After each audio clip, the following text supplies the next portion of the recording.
જય માતાજી મિત્રો, ડેલી વર્કઆઉટનો આજે 148મો દિવસ છે। પહેલાં તો મેં રનિંગ પૂરી કરી નાખીને આજે મારે બાયસેપનું વર્કઆઉટ કરવાનું છે। તો નોર્મલ પુશઅપ મારી થોડું શરીરમાં વોર્મઅપ કરી નાખ્યું, પછી સિંગલ ડમ્બલ કર્લ કરી આના 15-15ના 3 સેટ પૂરા કર્યા। પછી બારબલ ડ્રેગન કર્લની કસરત કરી।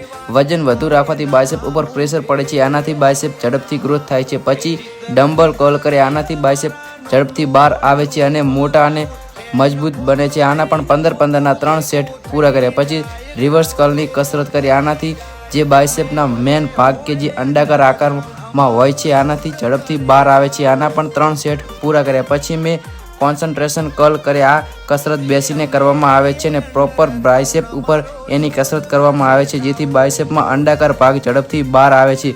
પછી છેલ્લે હેમર કર્લ કરે। આમાં ડમ્બલનો વજન જેટલો વધુ રાખવામાં આવે છે તેટલો જ ફાયદો બાયસેપના મસલમાં જોવા મળે છે। બાયસેપ ઝડપથી બહાર આવે છે અને તેનો ગ્રોથ પણ ઝડપથી થાય છે। આના પણ